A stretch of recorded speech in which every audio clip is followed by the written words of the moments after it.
అవసరం లేదు అని చెప్పి మనం పడేసే ప్లాస్టిక్ మూతలతో అయితే ఒకసారి నేను చెప్పినట్టు ట్రై చేయండి. ఈ కార్తీక మాసానికే కాదు, తులసి కోట ముందు ఎక్కడైనా సరే ఎప్పుడైనా దేవుడి పూజలప్పుడు మీకు బాగా ఉపయోగపడుతుంది.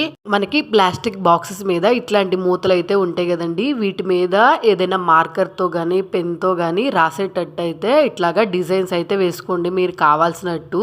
నేనైతే 2 మూతలు తీసుకొని ఒక దాని మీద ఒక డిజైన్, ఇంకో దాని మీద ఇంకో డిజైన్ అయితే 2 డిజైన్స్ అయితే గీసుకున్నానండి. తర్వాత మనకి ఏదైనా ప్రమిదతో దీపం వెలిగించుకొని ఇట్లాగా సూది కానీ లేకపోతే ఏదైనా పిన్నీస్ తీసుకొని నేను చూపిస్తున్నట్టు వేడి చేసి దీని మీద పెట్టామనుకోండి, మనం ఎగ్జాక్ట్ గా ఎలా అయితే గీసామో అలా అయితే డిజైన్ కరెక్ట్ గా వస్తుంది. చూసారు కదా, మొత్తం నేనైతే ఇలా 2 గీసుకొని పక్కన పెట్టుకున్నాను. ఇప్పుడు వీటిని మనం ఎప్పుడు కావాలనుకున్నా యూజ్ చేసుకోవచ్చు. దేవుడి గుడి దగ్గర పెట్టేసుకున్నాం అనుకోండి రెండింటిని, తులసి కోట దగ్గర, అలాగే మనం గుళ్ళకి వెళ్తా ఉంటాం కదా దీపారాధన చేసుకోవడానికి, అక్కడ కానీ లేకపోతే గడప దగ్గర కానీ ఎప్పుడైనా యూజ్ చేసుకోవచ్చు. చూసారు కదా, నేను ఫస్ట్ బియ్య పిండి వేసుకున్నాను, తర్వాత పసుపు కుంకుమ ఇట్లా మనం ఏం కావాలన్నా వేసుకోవచ్చు.